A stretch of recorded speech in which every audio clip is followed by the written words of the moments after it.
সম্পর্ক মধুর হলে পরিবেশ ও মন দুটোই ভালো থাকে।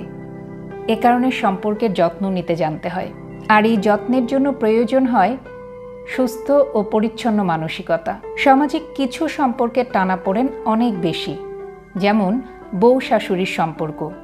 এক পক্ষ যেন আরেক পক্ষকে মেনেই নিতে পারেন না।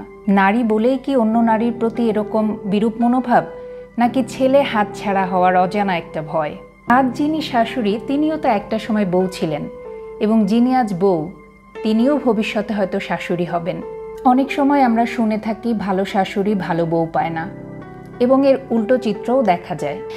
এক পক্ষ আরেক পক্ষকে দোষ দিচ্ছে, উভয় পক্ষ হয়তো মেনে নিচ্ছে না।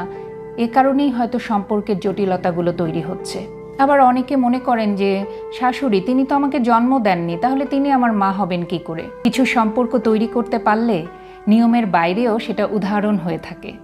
এর ব্যতিক্রমও আছে। এমনও কিছু সম্পর্ক দেখেছি যে শাশুড়ি খাবার টেবিলে বউয়ের জন্য খাবার নিয়ে অপেক্ষা করছে এবং বউয়ের পছন্দের রান্নাগুলোই তিনি টেবিলে রেখেছেন। অন্যদিকে বউ হয়তো বাইরে থেকে আসার সময় তার মা অর্থাৎ শাশুড়ি মার জন্য কিছু একটা উপহার বা কোনো গিফট নিয়ে তিনি বাসায় আসছেন। অনেক বউ শাশুড়ির সম্পর্কের মধুরতা এমন যেন একজন আরেকজনের রেসপেক্টের জায়গা থেকে এবং স্নেহের জায়গা থেকে বান্ধবী হয়ে ওঠে।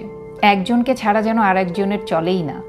সত্যিকার অর্থে সম্পর্ক সুন্দর করতে হলে এর বুনন জানতে হয়, অনেক কিছুর মানসিকতার পরিবর্তন করতে হয়, মেনে নিতে জানতে হয়, ছাড় দিতে হয়, পাশাপাশি বড় মনের হতে হয়।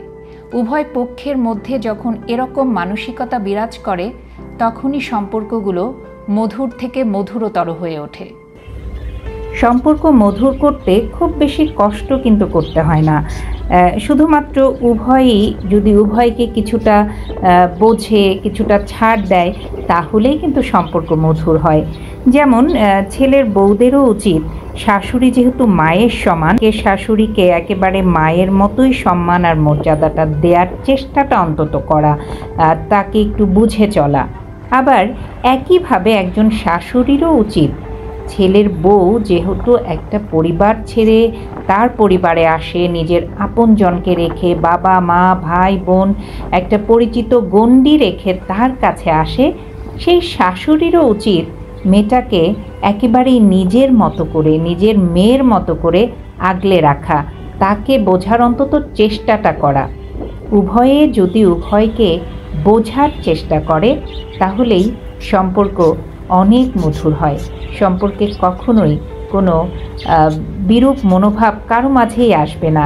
আরও কিছু বিষয় থাকে। অনেক সময় দেখা যায় যে অনেকেই আছে স্বামীর কাছে কে বেশি আপন, বউরা হয়তো এই প্রতিযোগিতায় নেমে যায়। একইভাবে মাও কিন্তু ভাবে যে ছেলে কি আমার চেয়ে বউকে প্রাধান্য দিচ্ছে।